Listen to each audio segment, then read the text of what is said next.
Begini pesan menyentuh Ibu Sri Devi DA untuk anak gadisnya tercinta.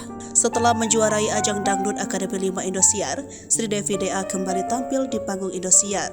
Penampilan Sri Devi itu dalam rangka memperingati Hari Ibu pada 22 Desember kemarin. Tak sendirian, Sri Devi DA bersama dengan Ebi DA menyanyikan lagu berjudul Keraman.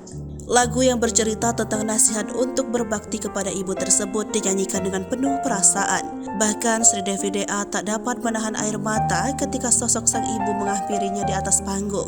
Pada momen Hari Ibu itu, Sri Devi DA berkesempatan untuk mengungkapkan rasa cinta terhadap sang ibu. Sementara itu, Ibunda Sri Devi juga memberikan pesan terhadap anak gadisnya itu.